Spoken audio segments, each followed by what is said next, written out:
The word permanent changes everything. Not suspended. Not fined. Not handed a 10-game absence that gets served quietly while the rest of the sport moves on and forgets. Permanent.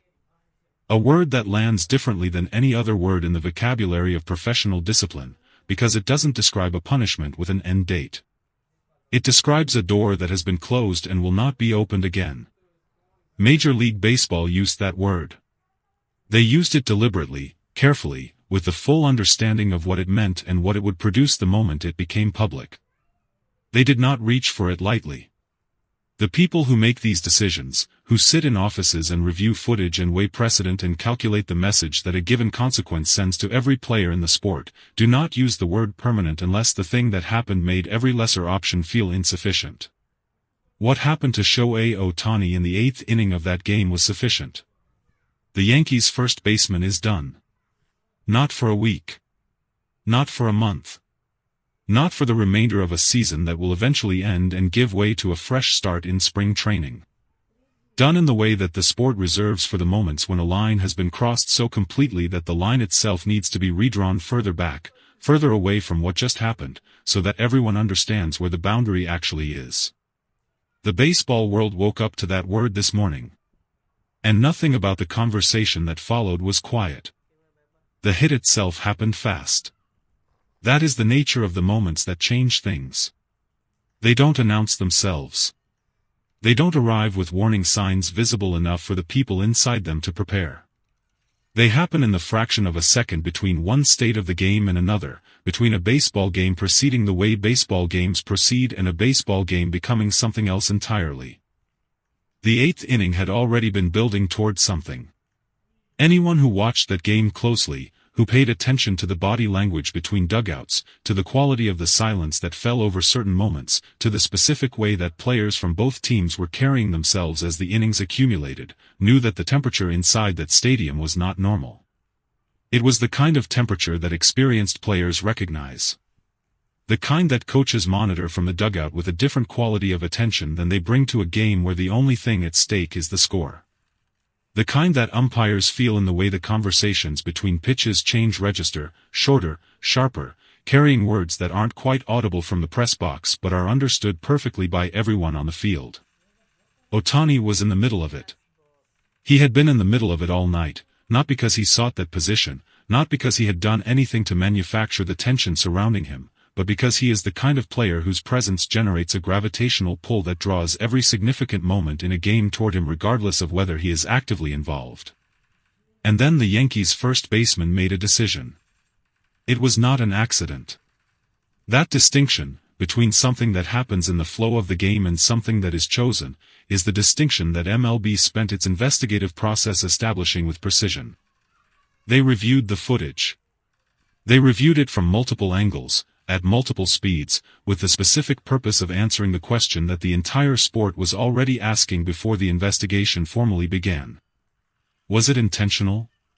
The answer, delivered with the institutional weight of a league that does not make permanent bans casually, was yes.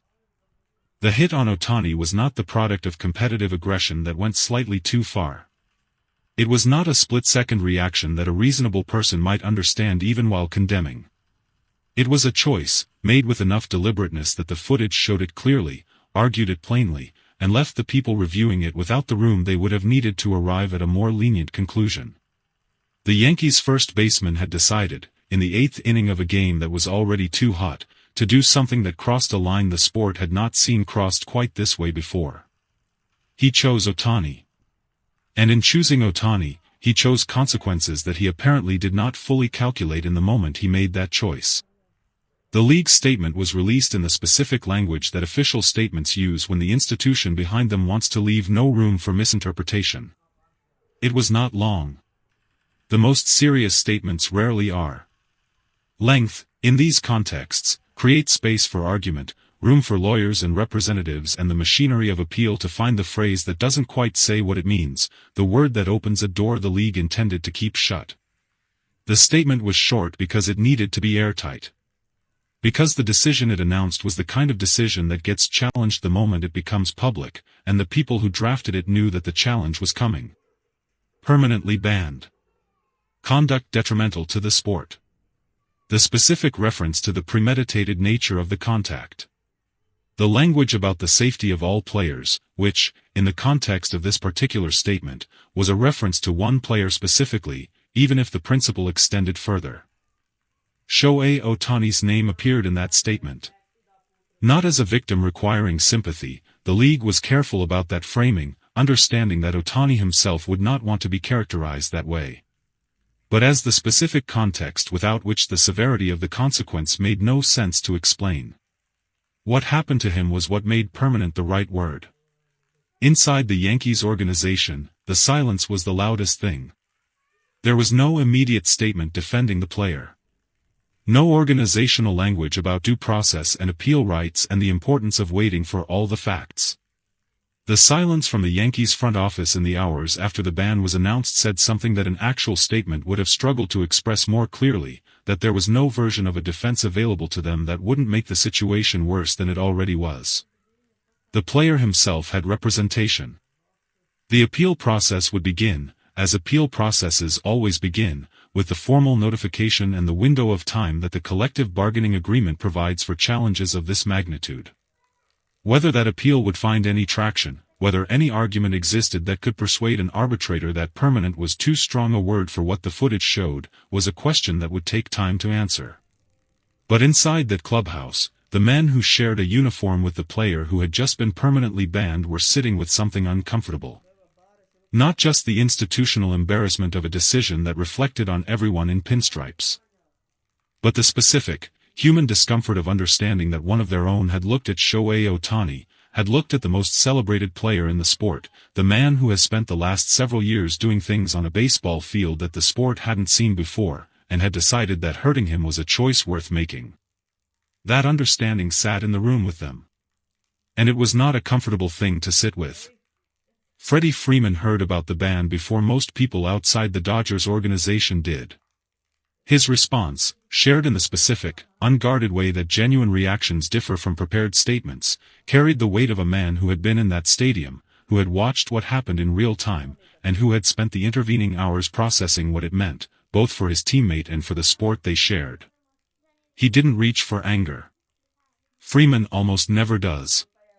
But the steadiness in his voice when he spoke about the ban had a quality that was different from his usual composure, tighter, more deliberate, with the particular care of a man choosing his words in a context where the wrong ones would produce consequences he didn't want. He said the ban was right. He said it without qualification and without the diplomatic softening that most players apply to statements about league discipline, even discipline they privately support. He said it the way a person says something they have already decided completely and don't need to think about again. And then he said something about Ohtani that the room went quiet to hear. He said that what the league had protected, with that word permanent, wasn't just one player.